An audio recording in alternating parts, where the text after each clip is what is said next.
Go! Good evening, everybody.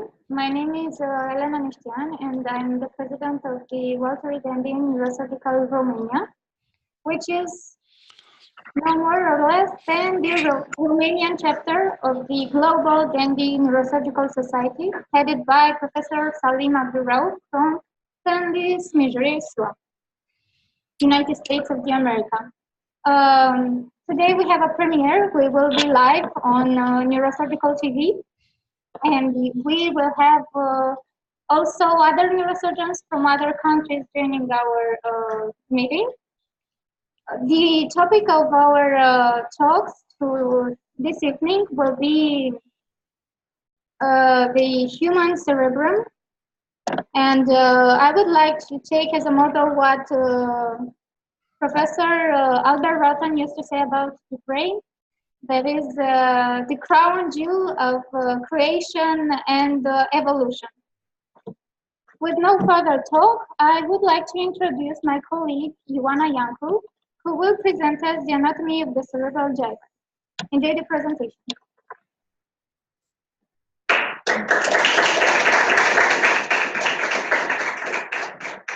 Hello. My name is Ioana Iancu. I'm a third year medical student. First, I'd like to know how many first years. Okay. So the anatomy is new for you.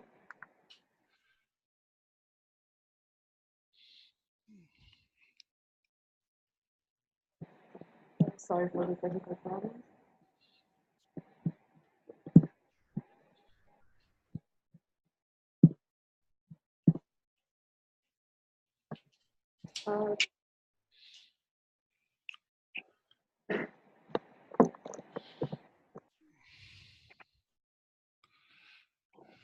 We'll talk about the lateral convexity, which is composed of frontal lobe, parietal lobe, temporal lobe, and the city. And here, as Elena mentioned, the picture book, you can see the frontal lobe, the parietal lobe, the occipital, and the temporal. So, do you want to turn off the lights?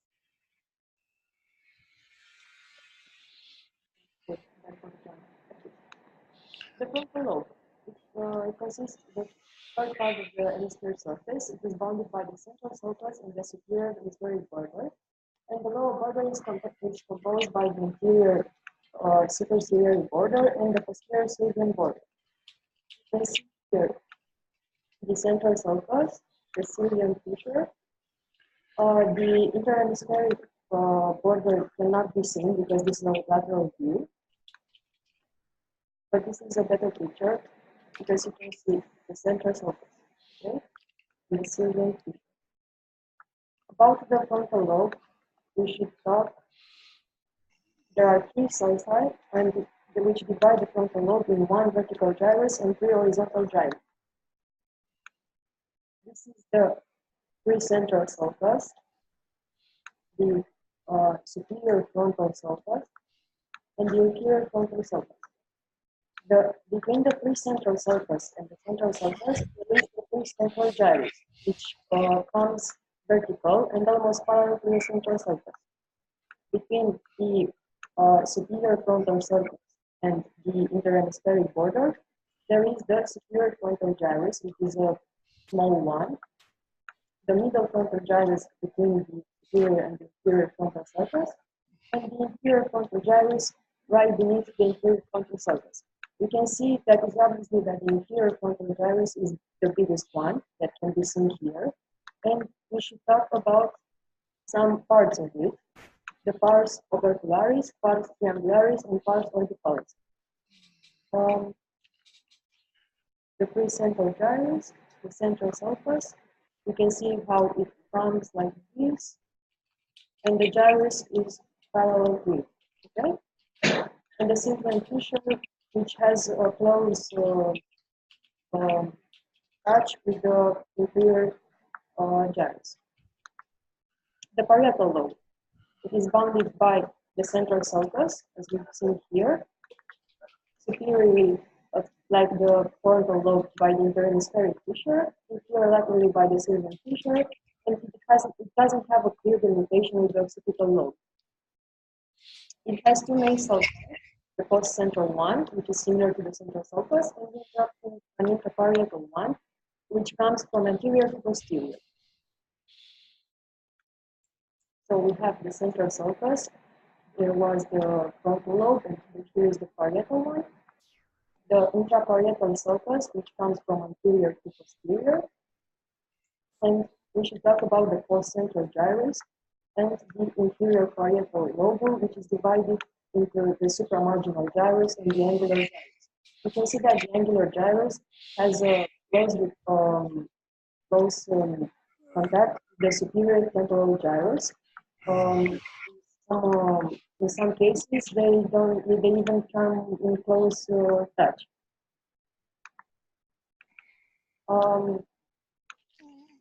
Until we have the supramarginal gyrus and posterior the angular gyrus. The occipital lobe, lateral occipital sulcus, and horizontal. Superior occipital gyrus and inferior occipital gyrus. Here is the occipital lobe, and I think that in the first picture you can see the best the superior occipital gyrus and the inferior one. The occipital lobe is a small lobe, and as I said, it doesn't have a clear delimitation with the parietal one.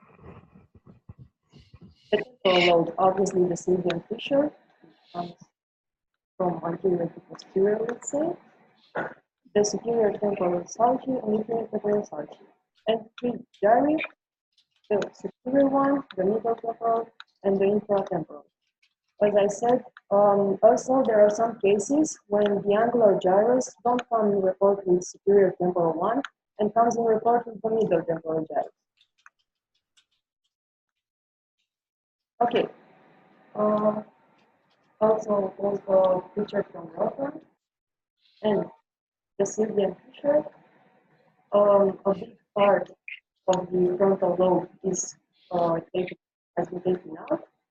The central sulcus, the intraparietal sulcus, which comes from anterior to posterior, the supramarginal gyrus, and the angular one. As I said, they come close to the superior temporal middle temporal. And now, as I said in the first slide, we had the frontal lobe, the parietal one, the occipital, and the temporal. But let's not forget about the insula, which can be seen only using retractors, retracting the frontal and the temporal lobes. The insular lobe has a triangular shape, and it is separated from the frontal, parietal, and temporal by a shallow length-limiting sulcus, the circular sulcus. The circular sulcus has a name like that. It's not actually appropriate for it because it has a triangular shape like the insula, but it has been told that encircles the insula, so that's why it is named like that. And it has one main sulcus, the central insular sulcus. Here you can see how they used retractors for the frontal and the temporal lobe. The insula, the triangular shape is here, but is not the actual triangular shape that I want to show you. This would be a better picture for the insula. As you can see, the central insular sulcus, which is the deepest one, the sulcus of the insula. The others one are can vary from one end to another. The triangular shape has been seen like this. Okay, so you have anterior perinsular sulcus, inferior that comes like this and consists of posterior two, the superior one. And the insula is also composed of gyrus, the transverse one, the short posterior insular gyrus that comes right interior to the central sulcus, the long anterior insular gyrus, the long posterior, and there, as I said, there are anatomy variants from one end to other. So this would be, let's say, bigger percent of people that has this kind of stuff, okay? And the apex here, the triangle should be seen like this, okay? The apex is here, and again, the information. The surface, the main surface is this one. The basal surface is consists of here the lower surface of the orbital loop and the posterior lower surface of the temporal and occipital lobes. And you can see here the anterior or the orbital loop and the posterior consisting of temporal lobes. The important part of the basal loop of the brain is that on the orbital loop, of course, we have the olfactory sulcus with the olfactory tract of the whole. Aged form shaped sulci that divide the frontal part of the orbital loop of the brain into medial, lateral, posterior, and anterior. The Sylvian fissure can be seen here. Okay, and it goes on the lateral convexity of the brain.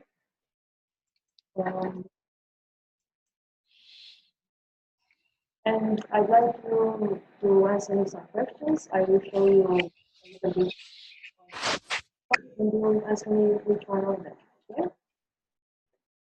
Great. This one, let's take it easy.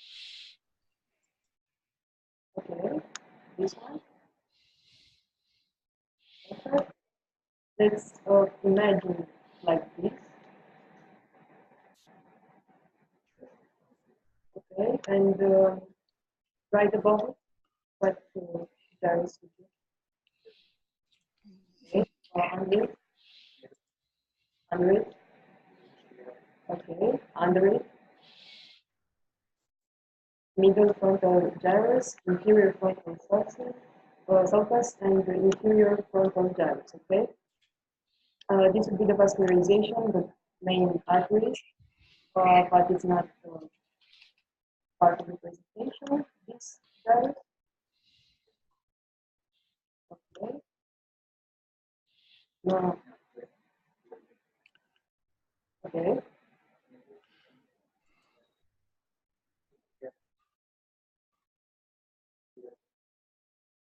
Okay. I forgot about this part. Okay.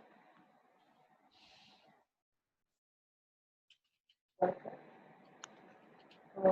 This. Okay, and this is a better picture to show you that the angular gyrus comes in the superior temporal lobe and the middle temporal lobe. Okay. Why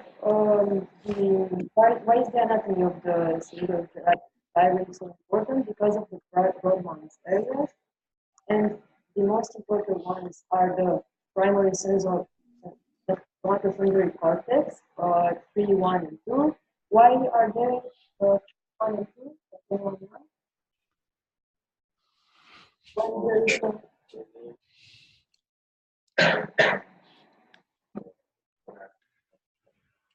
Yeah, exactly. So it's about how they discovered them in time. Okay, the primary motor cortex, but exactly. So between the primary motor cortex and primary somatosensory cortex, there is the central sulcus. This one. Exactly. So we have the secondary somatosensory and gustatory cortex, as you know. The broadcast speech area, the most important one, 45 and 44. The vertical area, 22. And the primary visual cortex, 17, 18, and 19 association cortex.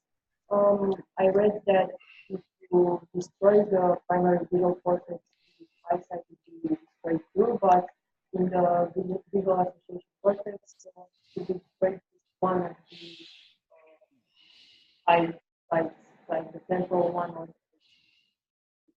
Okay, we will look up on the Broadman areas and the south, side.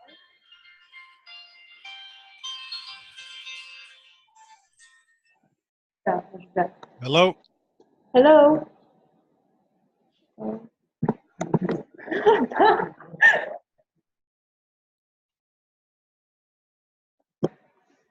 Okay.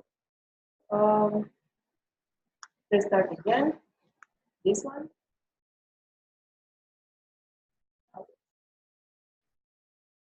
Then other ones. Yeah. Ah,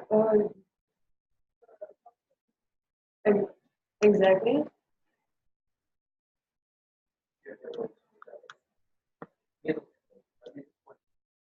Okay. Precentral Gyrus. Yeah. But let's say this should be the middle frontal sulcus, and this should be the inferior temporal sulcus, and this inferior frontal sulcus and the inferior frontal gyrus. Okay. Here you can see the intraparietal sulcus better from anterior to posterior, and the central sulcus. Okay, and in Brodmann's area.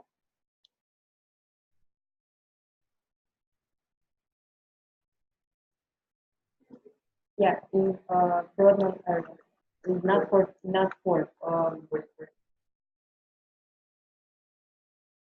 What's it for? What's that? What does primary? Okay, primary. And this is my bibliography, and this was the presentation. Do you have any questions? Do you have any questions? First year, do you have any questions? You will study this in second year, only that you will be fine.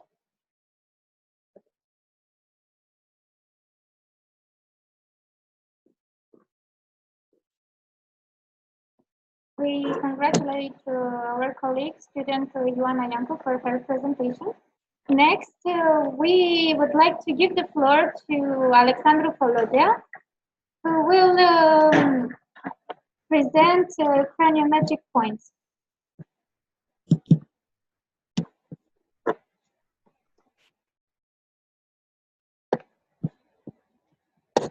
One second.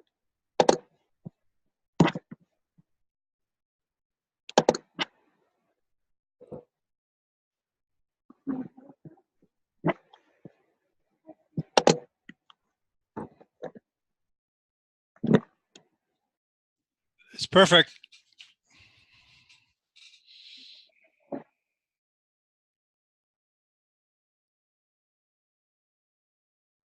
Hi, my name is Alexandru Poleza. I'm a third-year medical student at Carol Davila University of Medicine and Pharmacy, and today I'm going to present you the craniometric points. I warn you, this topic is not very well discussed in medical school, so you better pay attention.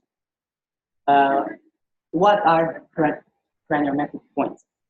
That's what you probably are thinking right now. There are landmarks on the skull from which craniometric measurements can be taken. They are like some sort of orientation points for surgeons and but also for other specialties. We begin studying them alphabetically. The first one is called acanthion. You will see that most of them are derived from ancient Greek. Some of them are derived from Latin. Acanthion means little spine. So what is acanthion? Acanthion is the most anterior part of the anterior nasal spine. You can see it right here. So this point is acanthion. Or we can call, we also call acanthion the most anterior part of the intermaxillary suture. We go on to asterion. Asterion is the point located at the confluence of the lamboid suture the parietal mastoid suture and the occipital mastoid suture. Also derives from ancient Greek. It means stack, as you probably guess. Everyday people have two asterions, the left and the right one, but some of them have more than two. There is a brand of car that is named asterion. This point, asterion, is really important because it is a landmark used to localize the confluence of the transverse sinus with the sigmoid sinus. So right here, it would be the asterion. We go on with the Bayesian. Bayesian, ancient Greek, it means base. It corresponds to the anterior margin of the foramen magnum. Yeah, it is right here. We use it, this is an MRI. We use the Bayesian in correspondence with Opisthion, which I will discuss later, because these two form a line, the Bayesian-Opisthian reference line, used in MRI analysis to determine if the cerebral tonsils are in normal position. They normally are located above this line. So the Bayesian-Opisthian line, I'm gonna return to. The next point is bregma. Bregma means top of the head, also from ancient Greek. It is the craniomatic point located at the junction of the coronal suture and the sagittal suture. It is located right here. In infants, the bregma corresponds to the anterior or bregmatic continent. Yeah, it then closes and forms the bregma. We go on with the dactylion. Dactylion, it means in ancient Greek tear shape. It is the craniomatic point at the junction of the anterior border of the lacrimal bone, right here, with the frontal bone. Not very important, but good to mention it. It is, though it is important because the two dactylions can be united, and they form a line which corresponds to interorbital distance. We can, using this line, we can say if a person has hypertelorism. Yeah, which means their eyes are located not like normal people have them. They are located more laterally. Hypertelorism. We continue with the glabella. Glabella means glabellus from Latin, yeah, the first one. From Latin means smooth. Here is the glabella, is the most prominent point between the supraorbital ridges. The glabella. We continue with the gonion. In ancient Greek, gonion means angle, located at the apex of the jaw. Here, the gonion, angle. The next point, craniomatic point, is the inion. It means back of the neck. It corresponds to the external occipital protuberance. Right here we have the inion. The external occipital protuberance also corresponds intracranially to the internal occipital protuberance. So external corresponds to internal. The internal occipital protuberance has also a craniomatic point, which is called the endymion. Here there is here is located the confluence of the sinuses, also called torcular. Yeah, does anybody know which sinuses confluence formate the torcular?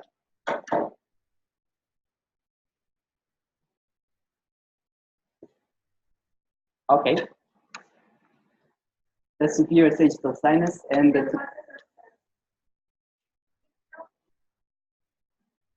superior sagittal sinus and the right sinus going in the middle of the brain. okay, and the two transverse. Okay, so it is very important to know the anion. We continue with the lambda, the most easy the easiest to remember. It is located at the junction of the sagittal suture with the lambdoid suture. Yeah, you can see the lambda form right here. The next point is the nasien. Nasien located at the midpoint of the nasal frontal suture, right here. We also use nasien to form a plane between nasien and sella. Sella is the highest point of sella turcica. Yeah, you know the depression in which the hypothesis is located. This plane corresponds to the base of the cranium, sella nasien plane. The next point is the opistheon, of which I already mentioned. It means back of. It is the posterior margin of the foramen magnum. Yeah, we already know the basin opistheon line, which is used in MRI studies. We continue our journey with opisthocranium. It corresponds to the most posterior point of the occipital bone, right here. We also use it to calculate the length of the cranium. Yeah, we unite the glabella, you know, this point between the supraorbital ridges with the opisthocranium, and we obtain the length of the cranium. Chorion is the next craniometric point. It is located at the highest and the most external point of the external acoustic meatus. It means passage in ancient Greek. It is located right here, right above the external meatus. The next point is therion. As you can see, it has an H form. It corresponds to the area where the large sphenoid wing articulates with the squamous part of the temporal bone, the parietal bone, and the frontal bone. It means wing. It is also important in neurosurgery because it corresponds intracranially to the lateral Sylvian feature. Therion. Yeah, this is the lateral or Sylvian feature. Vertex is probably here, you know, the highest craniometric point at the midline. We use the plane that unites the vertex with the basin to calculate the height of the cranium. Vertex, basin. And now I'm gonna see how much you have learned. This is the inion, asterion, opisthocranium, gonion, nasien, glabella, therion, bregma, and vertex. I warn you, there are a lot of craniometric points. I didn't want to tell you about all of them because it would be futile and you wouldn't recall anything. You can see these images. Okay. So I'm going to ask you what does 17 is? Okay. Two. Asterion, yeah. 24. No. Yeah, asterion. 22. Okay. Yeah. Okay, so you learned. Yeah. And in the end, I advise you to visit various catacombs in order to study all the craniometric points in silence. This was my presentation, and if you have any questions.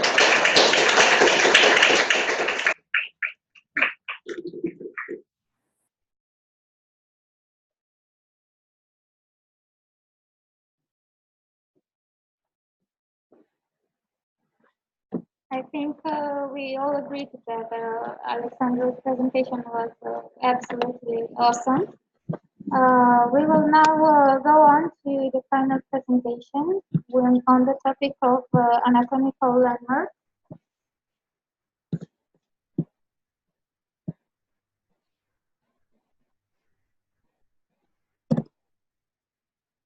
All right. Why do we need anatomical landmarks? You probably know, or you can think about that. You have the skull, which covers the brain. So if you want to operate on the brain, you have to make a hole in the skull, which is called a craniotomy. to be able to access certain lesions in the brain. When performing neurosurgery, you must plan the operation very thoroughly, and every step of this planning is very important, starting with the positioning of the patient, with taking the anatomical landmarks and marking them on the skin of the patient, with positioning the patient and the head of the patient, and so on. Today we will be talking about anatomical landmarks. And I will introduce to you the Taylor-Houghton lines. These are some lines that can help us orient in order to say which structures we will need at the interior of the skull. They can be drawn on an angiogram, on an X-ray, or a CT scan, basically on imaging studies that can see the skull, the bone, because we have the craniometric points that Alexandra already told you about. And those craniometric points are important because they can guide us to anticipate which gyri we will find in the depth. These Taylor-Houghton lines can then be reconstructed in the operating room based on the visible external lens. Can you see the writing? Okay, it's no problem. I will talk about them. There are 4 important lines. This is the Frankfurt plane, which is a line drawn between the inferior part of the orbit and the ilium. So when you will hear about the Frankfurt plane, it's basically the line that connects the inferior part of the orbit with the ilium. Next, we have the posterior ear line, which is a vertical line that goes up vertically right behind the external acoustic nerve. And parallel to the posterior ear line, we have the condylar line, which is parallel to the ascending ramus of the mandible, or with the condyle, and goes up vertically also. And the last of the lines is the Nasion to ilion line. It is curved because it follows the shape of the head from the ilion, from the Nasion to ilion. This Nasion to ilion line is very important, and we can take it by using a tape and applying the tape to the head of the patient, starting from the ilion to Nasion, and then we fold it twicely in half, so we can have quarters. Okay, the half of the line is here, and the third quarter will be here. Why is it important to know about this line? Because they can help us to predict where the sylvian fissure and the central sulcus will be in the inside of the skull, right? When you operate, you need to make a craniotomy.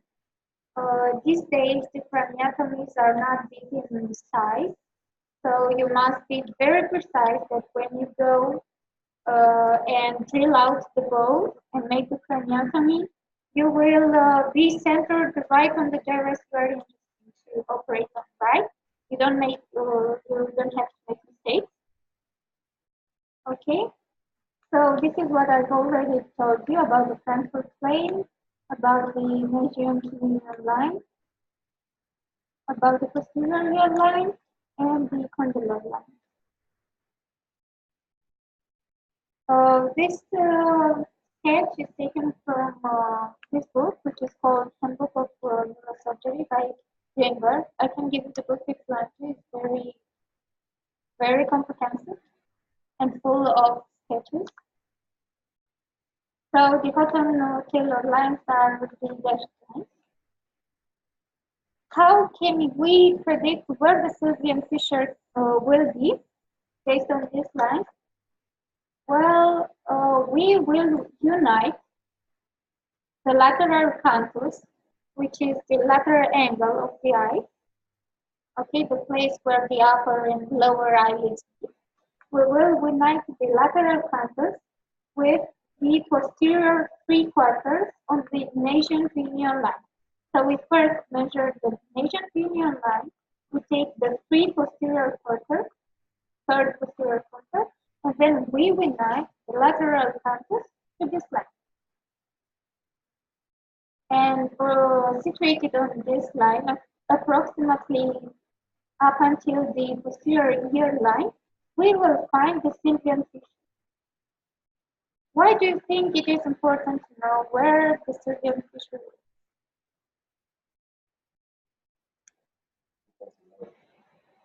What? Yes. Basically, yes. It helps you identify where the frontal and temporal lobe would be. Especially when doing a perineal approach, or let's say anterior communicating artery aneurysm, usually it is very common to approach the aneurysm by a perineal approach. So you have to know where the Sylvian fissure is, because you will meet this fissure very often. But most importantly, above the Sylvian fissure is the frontal lobe, and precisely the inferior frontal gyrus. The inferior frontal gyrus consists of pars cervicalis, pars triangularis, and pars opercularis, right? Well, pars triangularis and pars opercularis are the anatomical structures where we find the Broca's area, the speech motor area on the dominant side. When you perform a surgery on the dominant side, you must be very careful not to harm those areas. And you know, if you perform a craniotomy over this area, you will encounter the Sylvian fissure and the motor speech area. If this area is damaged, the patient might develop motor aphasia, right? He understands, but the speech is poor, the words are said very slowly. Okay? Next, we can predict the site of the central sulcus. Usually, the central sulcus is located on the line which is between the superior Rolandic point and the inferior Rolandic point. The superior Rolandic point is located 2 centimeters behind the mid nasal pineal line. All right. What you have to know, in addition, is that the coronal suture would be crossing like here. So the midpoint on the nasal pineal line is posterior to the coronal suture, which is also posterior to the central sulcus. Okay.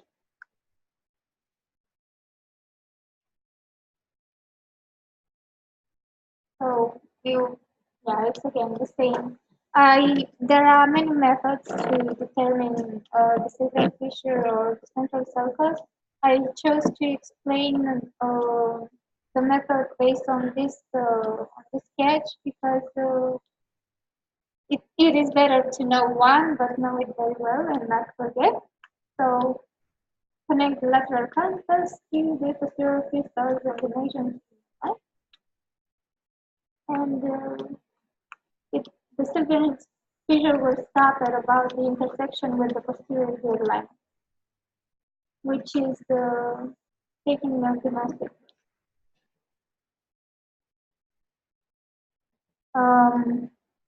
knowing where the central sulcus is important because in relation to it, there are these somatosensory cortex and the motor cortex.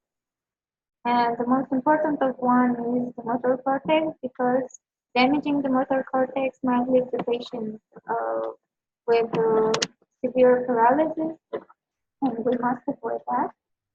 There are many methods to localize the motor cortex. All the methods are just approximations. They are not 100% precise because there is huge variability, and usually it is 4 to 5.4 centimeters behind the coronal suture. So if you enter around the coronal suture, you know you won't be on the precentral or precentral gyrus because it is more behind. There are more methods. I would like to talk about the third method because it uses the lines that I've already mentioned. So according to this method, the central sulcus is obtained by connecting the point where the posterior line, which is this, intersects the circumference of the skull, right here. Here would be the superior Rolandic point, here, where the posterior line intersects the nascent linear line. And it would be 1 centimeter behind the vertex and 4 centimeters behind the coronal suture. And the point where the condylar line intersects the line representing the Sylvian fissure. So at the intersection between the Sylvian fissure line and condylar line would be the inferior Rolandic point. If we connect these points, we obtain the Rolandic point or the line which can predict where the central sulcus is. So please remember this method. Once again, posterior line intersection with nascent linear and condylar line intersection with Sylvian fissure, unite 1 with 2, and you have the approximation of the central sulcus.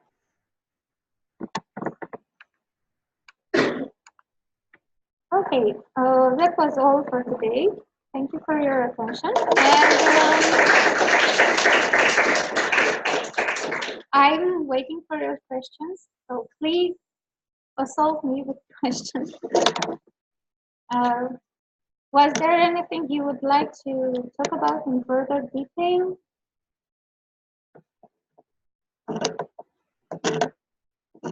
Okay, yes.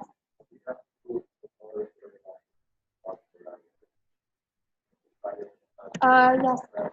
Yeah, there are certain tumors in the nervous system which are infiltrating, and the most terrible of them all is the glioblastoma. This kind of tumor is very infiltrating, and you can imagine that because there were studies that showed that by the time the tumor becomes apparent on imaging studies, there are cells like 4 centimeters far away from the center of the tumor. So it's highly infiltrative. And if the glioblastoma is located around or right on the precentral gyrus, when doing the resection, you can cause paralysis, or there are imaging studies intraoperatively, like Lorenzo's guided, which help you more precisely locate the borders of the tumor, so you can know exactly how much you can resect of the tumor in order not to damage very much of the healthy tissue. That's also one of the ways that that doing branch perfect way. So that's basically the principle stimulating and supporting the potential of the brain wavelength to know where to stop reflection. And for very sensitive areas, nowadays, neurosurgeons are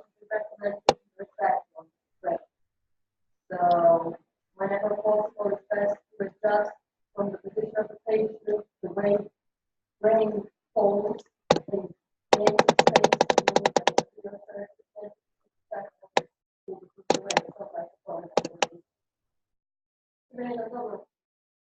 space whatever you want.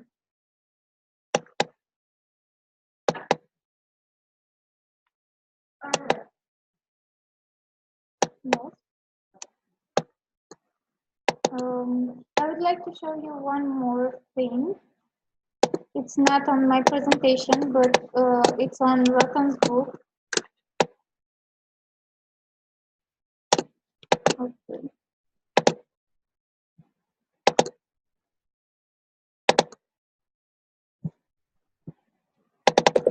You'll have it on the screen right away.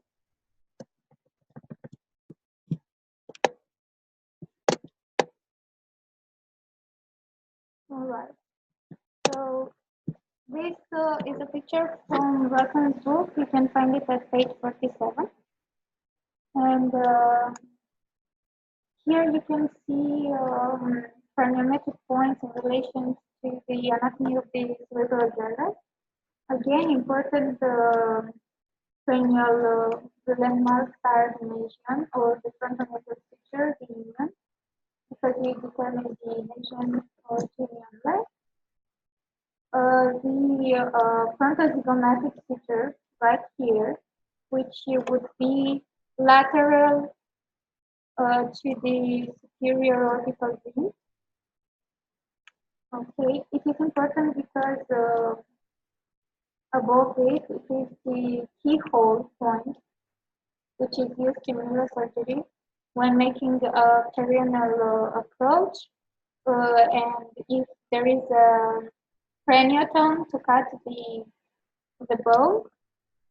With the craniotome, you only make one burr hole, and you start from here and come back here. So it's very important where you place the burr hole. The pterion, it is important because, as Alexander said, the pterion is the lateral border of the stem of the sylvian fissure. If you go deeper, then you will find the bifurcation of the carotid artery. And there are almost 3 centimeters between the frontal nasal or the frontal zygomatic suture to the pterion, and another 3.5 centimeters between the pterion and the point where the sylvian fissure and the central sulcus meet.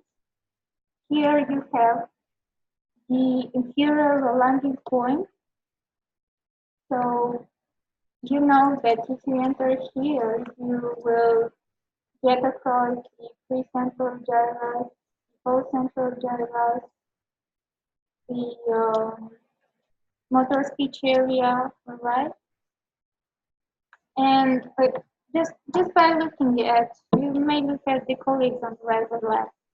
Here's the frontal zygomatic point, and you have like 5 or 6 centimeters, and you have the inferior landing point, where there are some very, very important stuff. Okay, and the central sulcus 2 centimeters between the 50% of the lesion in the line. You see here more clearly that the coronal suture is much more anterior to the central sulcus. All right. So that would be all. Thank you for your attention.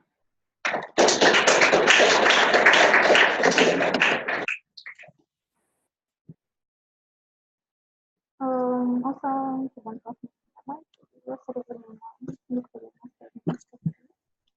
So, you already read Helena. You should also meet Cesar, our French president, and Alexandra,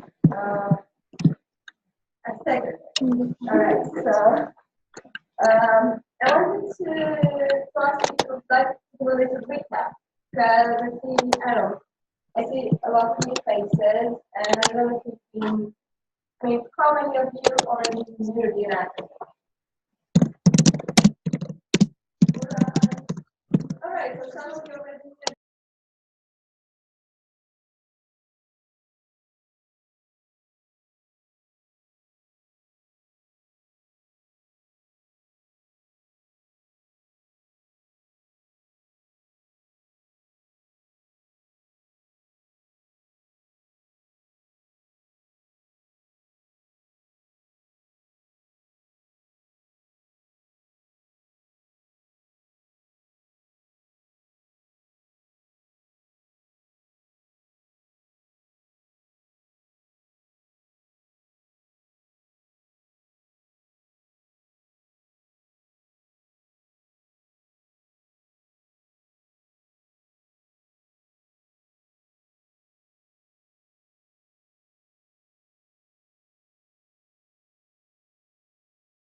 We're still live on Facebook. As you can see, that's the Facebook transmission. It's a few seconds behind. As you can see, I'm waving my arms now. In a few minutes.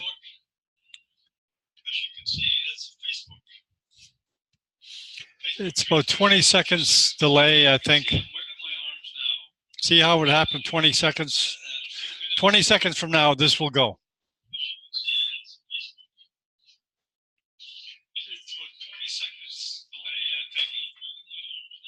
See how it happened? 20 seconds. 20 seconds from now, this will go.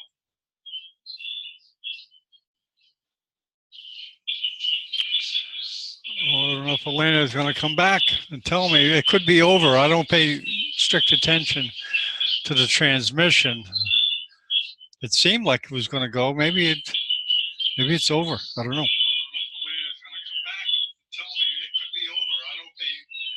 That's the importance of communicating with someone on site. I mean, if people ignore you, come on, wake up.